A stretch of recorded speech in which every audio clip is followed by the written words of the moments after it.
guys, welcome back to my channel. For those of you who do not know, I am Allie, and today's video is going to be books 1 through 10 that I've read. I'm going to share them with you guys. I'm really excited about them. I just want to say that I'm going to take up as much as I can of August, soak it in. There's going to be some changes in my schedule going into September. It looks like right now that I'm only going to be able to film on the weekends. And like pre-film one video. So basically I'll be able to do 2 weekends and 1 weekend day. So I'm looking at Saturdays, Sundays, and Tuesdays is what I'm looking at for a filming schedule. I'm going to have to pre-film quite a bit, but I'm going to give it a go. And then if 3 days get to be too much, I'll drop down to 2, and then so on and so forth. So that is that. So let's jump into it. So the first one is My Money, My Way by Kamiko Love, the budget mom. I love her. I use her a bit. I use all of her tools. So it was a really good read. 2, For Such a Time as This. I fell in love with Kayleigh McEnany. I just botched your name. I'm so sorry. When she became the Trump press secretary, and I don't really know what it was about her, but like just the way, like, I know that a lot of people feel she lied, so I'm just gonna, like, leave the politic part of it at, but, like, the way she spoke and the way that she was just something that I really loved. So when I found out that she wrote a book, I wanted to read it. And it really resonated with me in regards to, like, her faith and my conservative values and being in, like, a liberal space and education, which even though I don't talk politics at work, it can be really frustrating to be It can be really hard to be conservative and be in a liberal environment. It's just not always something that gels. So it's just really, like, it's given me a lot of, like, I don't want to say advice, but, like, ways to, like, combat my love for teaching and my conservative values and how to, like, mesh and how I can, like, not mesh them together to teach in the classroom, because obviously I really feel that education should just be what education is, and, like, you know, all that other stuff, like, separate for, like, this topic. But, like, it's really, like, made me be able to, like, gel, like, my two kind of, like, basically, like, personalities and, like, lifestyles together. It's made me just realize that, like, I can be conservative, I can have my values, and they don't come in the classroom with me, but I'm allowed to be this way and still teach, because I've always felt that that wasn't an option for me. Number 3, Scarred by Sarah Edmondson. I love this book. All about NXIVM. Love it. Number 4, The No Brainer Wardrobe. You know that I am a minimalist, so you see a lot of decluttering videos. There's going to be a shoe decluttering coming very soon.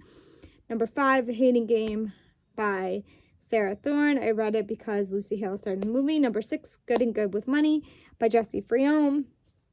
Again, another finance book. Number 8, The Family Next Door by John. This was all about the Turpin family, and I love true crime, and I've always found their story to be, I don't want to say interesting, but, like, interesting, because usually there's always been, I'm going to get on a tangent and I apologize. There's always been this double standard when it comes to women and the law.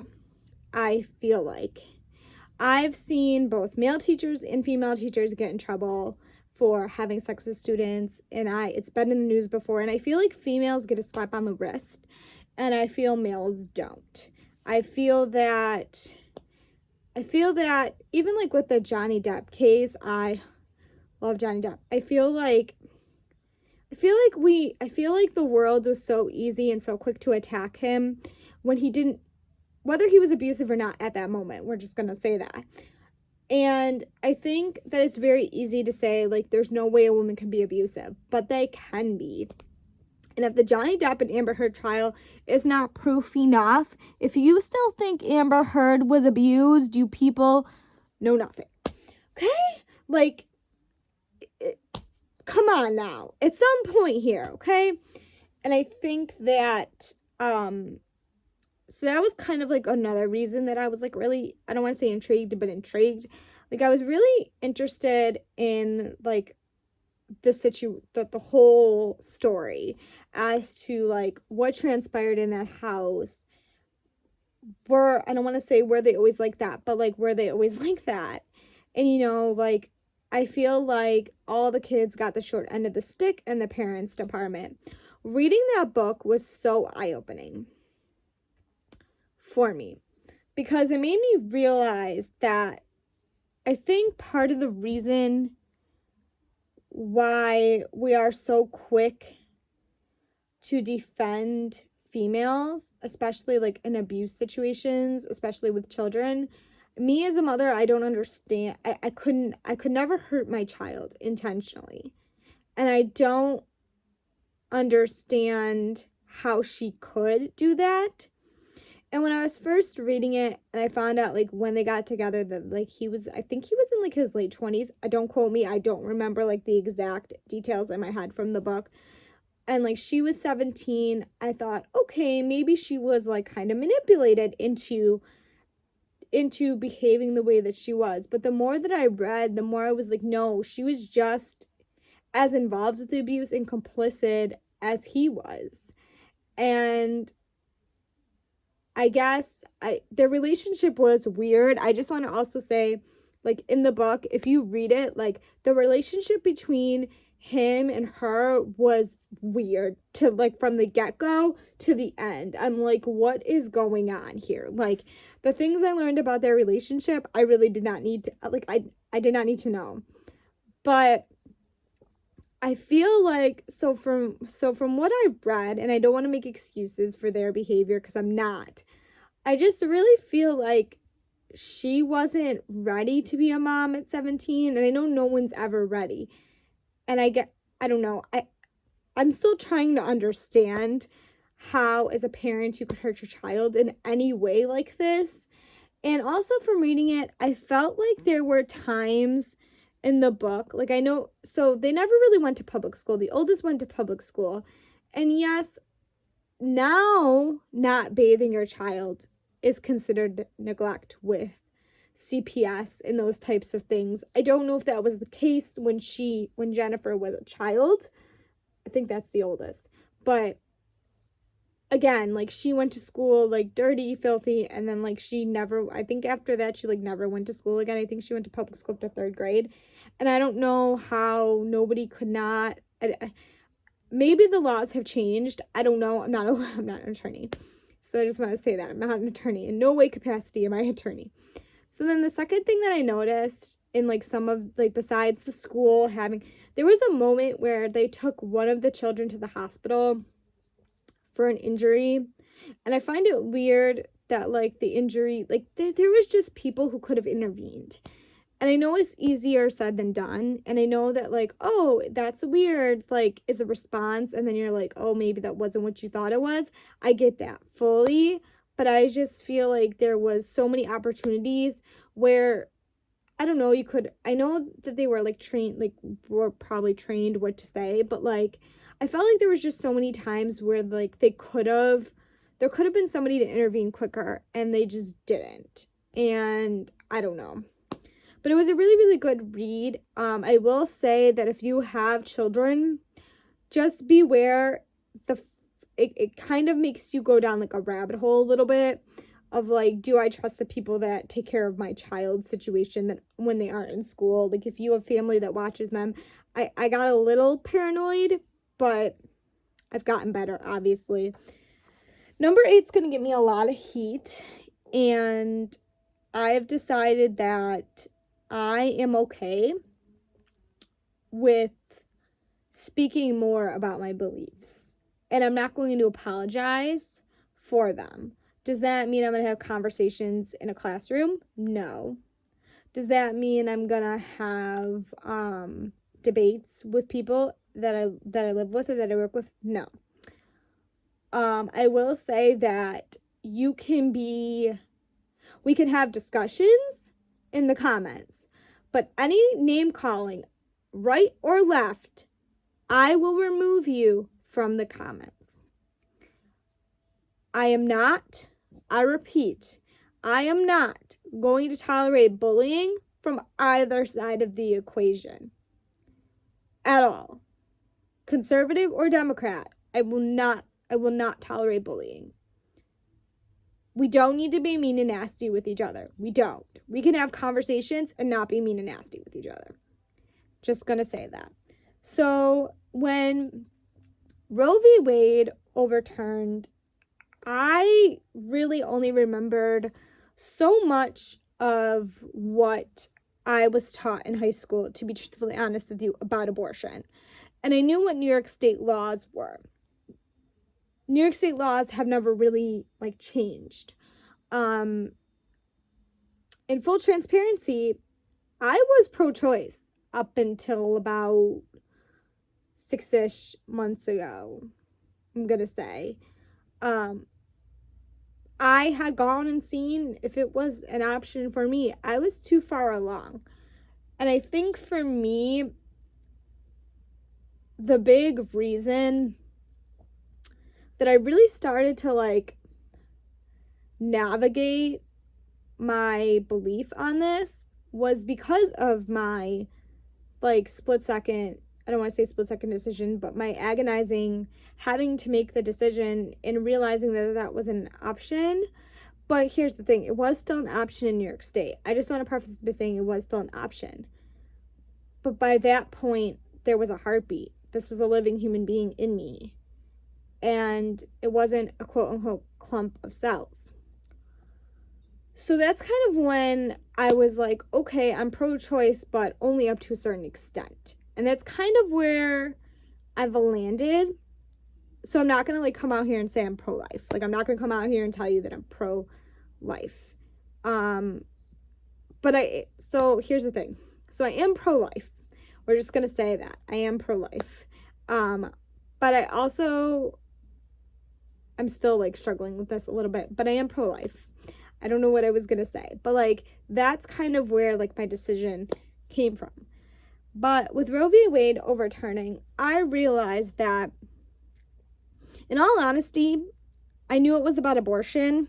That's it. That's it. I knew nothing else about anything that had to do with that. And I knew that abortion is not a constitutional right. I'm sorry if that upsets anyone or hurts anyone's feelings, but the Constitution was very laid out. It's not a constitutional right to have an abortion. It's just not. Do I feel women should be governed? Should the government be involved in our bodies? No. Should men be making decisions about our bodies? No. So as you can see, I kind of go back and forth. That's why I don't want to say I'm pro-life or pro-choice, because this is the one topic that conservatives, please don't come for me. Please don't come for me and don't say I'm not a conservative. But this is the one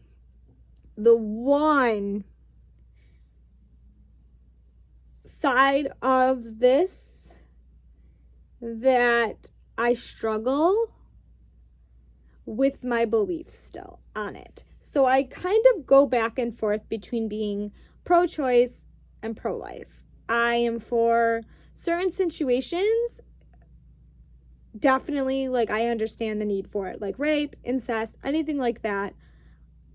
But I also believe abortion should not be a form of birth control. That's coming from somebody, again, who wanted that choice and wanted to do that. Do I regret not doing that? 100% no. 100% no. My child has been the greatest blessing in my life, and I'm not going to sugarcoat it. I honestly could not believe that I was in such a headspace that I really, really thought that that was the answer. And it wasn't the answer. But abortion should not be a birth control tool. So that being said, I realized that I knew nothing about Roe. And I didn't even realize at this point that Roe, the person that was Roe had actually come out and had done any type of interviews. That's how much down the rabbit hole I've gone. So I've watched literally everything she's ever said. And I've read this book. And I realized that I didn't really know anything about Casey either. I truly did not know anything about this case except for that it was about abortion. So with that being said, I I started looking into like who exactly was Roe, because I know Jane Roe was technically a separate name. Well, not a separate name, like an identity thing at the time. I learned that, so that's when so then I found this book, The Family Roe by Josh Prager. Josh Prager did a beautiful job, by the way. I didn't realize that Roe had her baby. And at first I was like, so she just went through all that. Like, I was kind of mad, because I was like, at first I thought she, like, I was kind of mad and confused, because I was like, wait a minute, why would you go through all of this to make that decision? But then I realized that the judge had put in there wording that nobody talks about.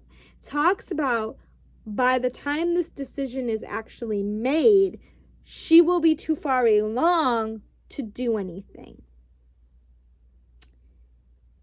Guys, we missed that part in the history lesson. We missed that part. That is very significant. She ends up giving up her third baby for adoption. This is where I start to notice that the woman who is Roe flip-flops, and that she lied a little bit. Not gonna sugarcoat it, she lied. And it's very interesting information, because I feel like, especially when we're talking about it, we need to have the full conversation. And we also need to acknowledge that adoption costs are ridiculous in this country. If you are pro-life, like I am, we can't say no abortion and then not acknowledge the fact that adoption costs are out of this world in this country. That was my other option besides having my son. And not to say, and I did look into it, but again, adoption costs are out of this world. Like, there's no place in this world where it does not cost a ton of money. I highly recommend that you read The Family Roe, either side of the aisle that you stand on. So yes, I said in the beginning, I was pro-choice. But this book, partly, and all the research I've done has changed my mind. I am very much pro-life. But it is not my place to tell anyone else what to do with their body. So everyone tells me that it's technically pro-choice, because it is other people's choice.